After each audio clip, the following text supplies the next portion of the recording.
Det har vi nemlig, og tusind tak for det, og velkommen indenfor alle sammen. Morfinborgmesteren, det var øgenavnet, i hvert fald i Ekstrabladet, for vores første gæst i aften.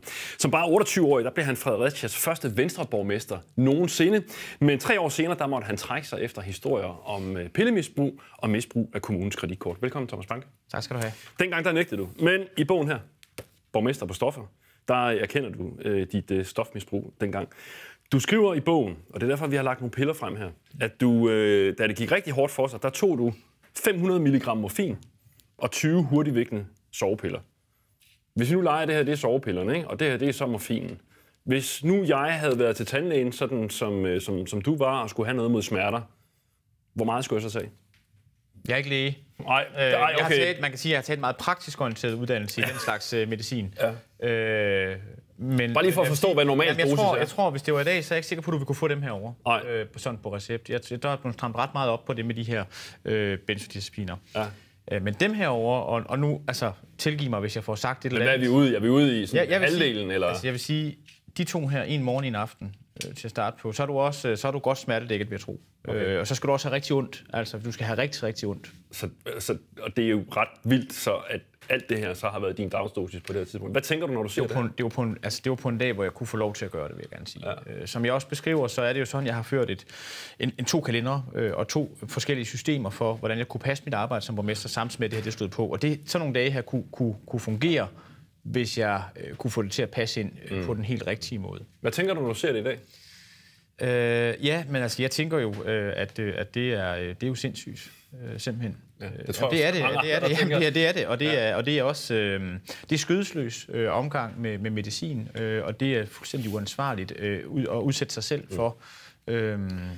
Og du fortæller i bogen, hvordan det hele starter. Og du fortæller blandt andet, at sådan i dine unge dage, der havde du også prøvet kræfter med blandt andet kokain og hash og så videre. Det var du ligesom holdt op med. Så bliver du så borgmester, og er det i nogle måneder, og så den 7. maj 2010, det bliver sådan en ret skelsættende dag. Hvorfor? Det er en dag, hvor jeg har haft en meget lang arbejdsuge, og der kommer sådan en af de der berømte reminder op på telefonen, en af de der nu skal du noget om en time, og det tager så lang tid at køre derud. Selvom du har glædet dig rigtig meget til at holde fri den fredag aften. Jeg havde ikke weekend, jeg havde fri den fredag aften. Okay. Og det var altså ikke... Det var nogle søde og rare unge mennesker, det var et meget relevant emne, det var demokrati, men det var ikke lige det, jeg havde mest lyst til, at køre ud i en skov i et troldhus og holde det her. Så der sker et eller andet, jeg kan ikke forklare dig, hvad der sker, men der sker det, at jeg tager et par af de her morfinpiller for at søge et overskud, jeg ikke kan finde andet sted. Og det virker. Altså, det virker, jeg kommer derud, og jeg opfører mig, ifølge mig selv i hvert fald, meget, meget overskudsagtig. Og pludselig så det jeg... Det virker overraskende godt, tror jeg faktisk, du bruger i altså, jeg synes, det virker meget, meget stærkt.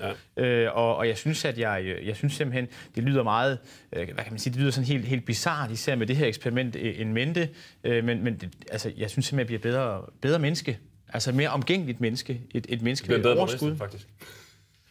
Skal jeg passe på, hvad jeg siger?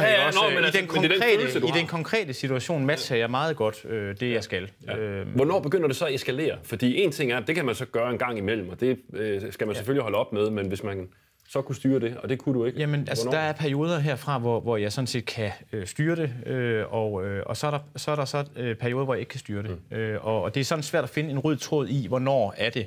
Fordi jeg kan ikke engang sige, at arbejdspresset er skyld i, at der så er perioder, hvor jeg gør det meget.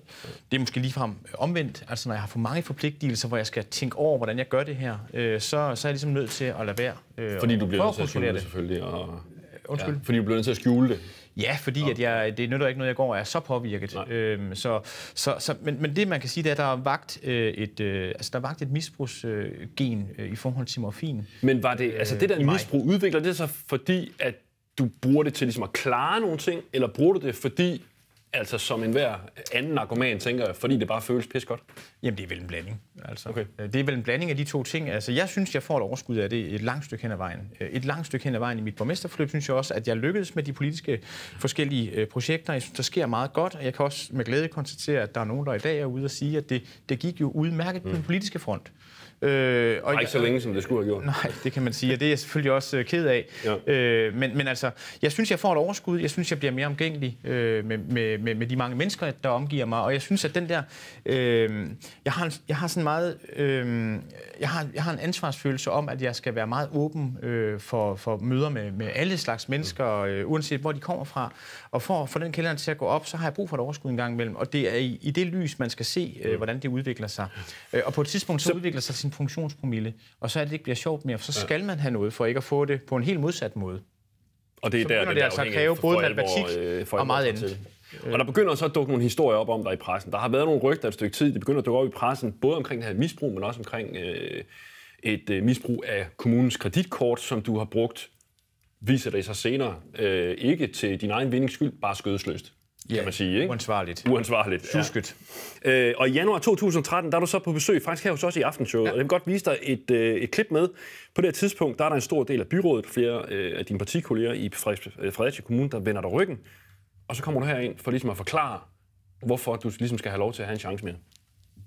Det ville være verdens letteste løsning. Så var jeg fri for at stå her og skulle forsvare mig selv, og alverdens ting, som jeg grundlæggende ikke har lyst til at forsvare, fordi der er ikke noget forsvar for det. Det er bedre bare at sige undskyld, og så sige tingene, som de er, og bruge det våben, som jeg nogle gange har til rådighed, nemlig den ærlighed, som jeg er i besiddelse af, og som jeg har tænkt mig at lægge frem over for alle de journalister, der spørger til de her forhold her.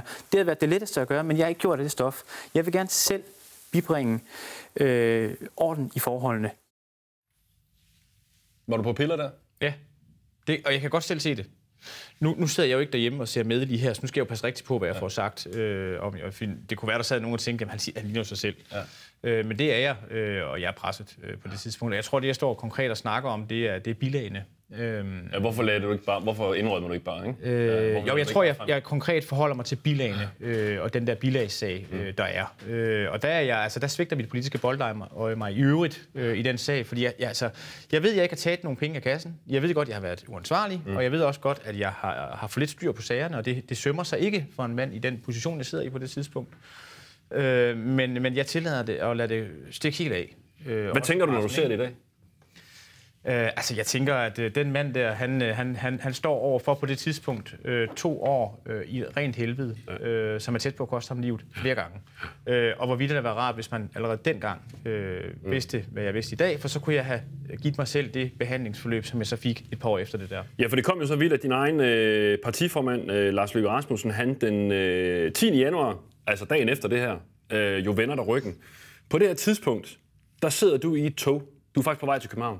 Ja. Prøv lige at fortælle, hvad der sker der. Jeg er på vej over nogle af dine kollegaer, som bliver slemt skuffet i øvrigt, og det er undskyld.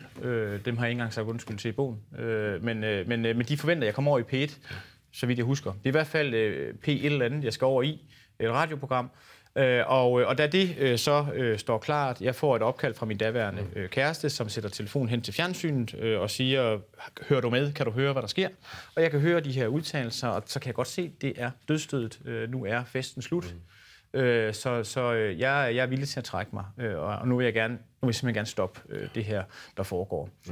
Så jeg vender snuden om, det vil sige, det gør jeg så ikke helt, fordi jeg ringer til Venstres daværende pressechef og meddeler ham min beslutning.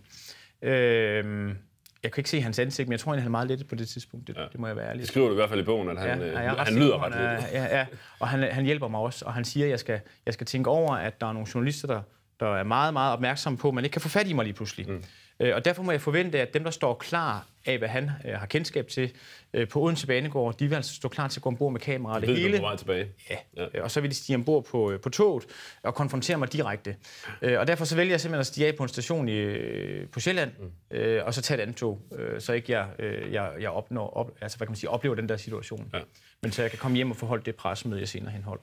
Og siger farvel og tak. Og siger, det var så det. Ja. Og hvad betyder det for dit misbrug, at du trækker dig? Jeg tror, man kan sige, at hvis der var tale om et meget skødesløst og uansvarligt misbrug, indtil da, så mister jeg fuldstændig livsmodet. Altså, det bliver meget, meget mørkt. Det gør det. Jeg mister en stor del af den mening, der er med mit liv på det tidspunkt. Jeg mister meget af min selvforståelse. Jeg mister rigtig meget af alt det, der skal til for at holde sig selv i live og være glad for det og leve. Og misbrug bliver værre og værre og værre. Og hvordan kom du så ud af det? Ja, på et eller andet tidspunkt, så når jeg jo et punkt, hvor jeg ligesom må træffe en beslutning. Enten så gør jeg et eller andet, eller også så dør jeg det her. Og den beslutning heldigvis for mig, ender den med at blive, at jeg gør et eller andet og kommer i behandling. Og nu stiller jeg dig et spørgsmål, som jeg ved, du har fået mange gange i dag. Ja. Fordi, hvordan skal jeg nu tro på det, du sidder og siger nu? Det, du skriver næsten flest gange i den her bog, det er, hvor mange gange du har løjet over for både familie og venner og arbejdskolleger og partikolleger og alt muligt andet. Hvorfor skal jeg tro på det nu? Altså, jeg har altså ikke lyst til at lyve om, hvor meget jeg har løjet. Hvordan ved jeg, at du ikke er påvirket lige nu, for eksempel? Ja, det er et godt spørgsmål. Det ved du heller ikke. Altså, du må jo bruge din menneskelige intuition. Altså, du har jo sagt, at vi må spørge dig om alt, ikke? Du må spørge mig om hvad som helst. Må jeg spørge dig om alt? Ja, og jeg vil også gerne... Må jeg også spørge dig, om du vil være villig til at tage en narkotest? Ja. Det vil du godt? Ja. Jeg har en i lommen. Okay. Mener du det? Ja. Sådan en her? Det er jo en urintest. Det er det nemlig. Ja. Men det finder vi ud af. Hvordan havde du forestillet dig, jeg har ikke forestillet mig, at det skulle foregå lige nu. Der kunne være nogen, der spiste og den slags. Men det venter vi så lidt med, fordi så vil jeg sådan set godt udsætte resten af interviewet nogle minutter. Okay. Og så mødes vi herinde igen. Ja. Er du med på det? Ja. Du er okay med det? Jeg er fuldstændig okay. Hvordan har du det med, at der stadigvæk hviler en mistanke? Det er jo ikke særlig sjovt, men det må jeg jo være med til at afmontere i den her sammenhæng her, ikke? Altså. Men du har jo ikke forberedt mig på det her. Nej, det har jeg nemlig. Det var jo... Ja, men det er okay. Men det er jo fair nok, altså. Ja. Og det var derfor, jeg gerne lige ville have dig til at gentage, at du ligesom havde sagt, at vi gerne måtte spørge dig. Ja. Super, Thomas. Det er jeg glad for. Ja.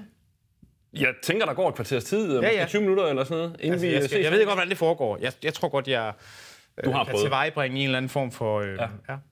Fantastisk. Ja. Vi ses herinde lige om lidt. Okay. Vi siger velkommen til dig, Thomas Banke. Tak skal du have. Og så vil jeg gerne starte med at sige, at jeg er glad for, at du gik med på det her. Og jeg er også glad på dine vegne faktisk, fordi at testen jo rent faktisk viser, at der ikke er noget at komme efter.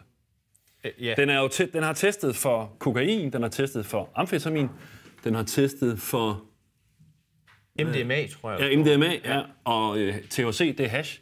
Om på den anden side, der er der så testet for lige præcis de to ting, som du havde nogle udfordringer med. Nemlig dine smertestillende piller, morfinen, og så benzo. Ja, så opiater og som er det, der er i morfin. Yes. Og selv hvis den nu havde vist noget, så ville jeg jo have understreget, at man skulle huske, at det ikke er konkluderende og alt muligt andet. Ikke også? Ja. Jo, vi har været meget ked af det. Man kan ikke blive dømt på baggrund af sådan noget her. Og sådan noget. Men jeg vil jo bare sige, og jeg vil egentlig spørge dig, hvordan du har det med det, den viser. Jamen, det har jeg det fint med. Selvfølgelig har jeg det. Nu kan man sige... Nu er vi jo inde i aftenshowet, og du er en rigtig hyggelig fyr, men jeg tror, at sådan generelt vil jeg nok betakke mig faktisk for at skulle aflægge sådan nogle test. Fordi ellers vil jeg jo acceptere en præmis om, at jeg skulle leve i et mistænkeliggørende fængsel resten af mit liv. Og nu har jeg ikke noget problem med at aflægge den herinde. Og altså, det kan godt være, man tror, vi to... Men er du helt uforstående over for, at der er en mistanke imod dig? Nej, det er jeg slet ikke. Slet ikke. Men altså, det er ved at være nogle år siden, jeg har været i behandling, og jeg er faktisk... jeg har jo godt liv uden at tage nogen ting. Og hvis der havde været alkohol på, det er der så ikke, så havde den heller ikke vist det. Fordi jeg drikker heller ikke alkohol. Så jeg lever med, at der er den her mistanke her, og jeg er også godt klar over, at det er mig selv, der har ansvaret for at vise, at jeg ikke tager de her forskellige ting. Jeg vil bare gerne vise det på en anden måde, end altid at skulle aflægge en urinprøve. Ja. Det er den ene ting, og den anden ting er så i øvrigt, at en af betingelserne for at have lavet den her bog nu, er jo, at der er gået nogle år siden jeg var i behandling, hvor jeg ligesom har vist, at jeg kunne leve uden de her ting her.